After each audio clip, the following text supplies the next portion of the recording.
Fatou n'avait que 20 ans lorsqu'elle fut jetée à la rue, son ventre rond témoignant de l'enfant qu'elle portait. Elle n'avait jamais imaginé que son propre père, l'homme qu'elle respectait le plus, lui tournerait le dos. Pourtant, ce soir-là, sous une pluie battante, elle se retrouva devant la maison familiale, une simple valise à ses pieds et le regard de son père figé de colère et de honte. « Tu as déshonoré notre famille, Fatou », gronda son père, le visage dur. À ses côtés, son oncle, un homme influent dans le quartier, hocha la tête d'un air désapprobateur. Elle voulait protester, expliquer qu'elle n'avait jamais cherché à tomber enceinte, que l'homme qu'elle aimait l'avait abandonnée quand il avait appris la nouvelle. Mais elle savait que dans cette maison, sa voix ne valait plus rien. Son sort était déjà scellé. Pieds nus, trempés, elle marcha longtemps, ses larmes se mêlant à la pluie. Elle n'avait nulle part où aller. Ses amis l'évitaient, redoutant d'attirer la colère de sa famille. Ses tantes, pourtant autrefois si proches, lui avaient fermé leurs portes. Elle était seule. Fatou trouva refuge sous le porche d'un immeuble délabré. La nuit fut froide et longue. Son ventre, qui abritait la vie, semblait peser plus lourd que jamais. Comment allait-elle survivre? Les jours qui suivirent furent un enfer. La faim la tiraillait. Son corps, autrefois fort, faiblissait rapidement. Elle tenta de mendier, mais les regards des passants étaient pleins de mépris. Les insultes étaient plus nombreuses que les pièces jetées à ses pieds. Un soir, alors qu'elle s'installait sous un pont, un groupe de jeunes délinquants tenta de l'intimider. Son ventre arrondi ne les arrêtait pas. Heureusement, un vieil homme, du nom de Mamadou, intervint.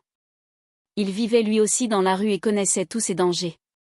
Il l'emmena dans un squat où vivaient d'autres sans-abri. Mamadou devint son protecteur. Il partagea avec elle ce qu'il avait, lui apprit à survivre. Grâce à lui, elle trouva un coin plus sûr pour dormir. Mais chaque nuit, elle pleurait en silence. Elle pensait à son père, à sa famille, et surtout à l'enfant qu'elle portait. Quel avenir pouvait-elle lui offrir dans cette misère?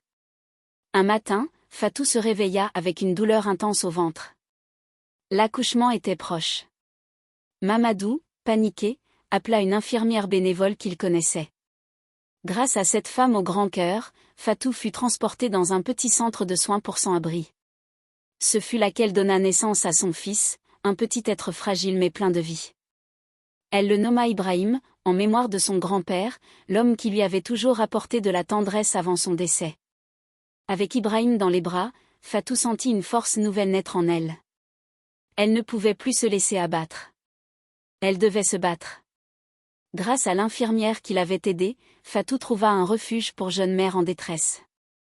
Là-bas, elle reçut du soutien, un toit, et surtout une chance de reconstruire sa vie. Elle apprit à coudre, à lire et à écrire correctement. Des mois passèrent, puis des années. Fatou décrocha un emploi dans un atelier de couture. Son talent fut rapidement remarqué, et bientôt, elle ouvrit son propre petit atelier.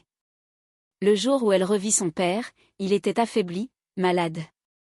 Son oncle, celui qui l'avait convaincu de la chasser, avait détourné ses biens et l'avait abandonné à son sort. Fatou, malgré tout, lui tendit la main. « Papa, je n'ai jamais cessé d'être ta fille », lui dit-elle en l'embrassant. Ce jour-là, son père pleura pour la première fois devant elle. Il comprit trop tard la valeur de l'amour familial. Fatou, désormais femme accomplie, regarda son fils jouer devant elle. Elle avait survécu, elle avait vaincu. Son histoire n'était plus celle d'une femme rejetée, mais celle d'une femme forte, d'une mère courageuse, d'une survivante.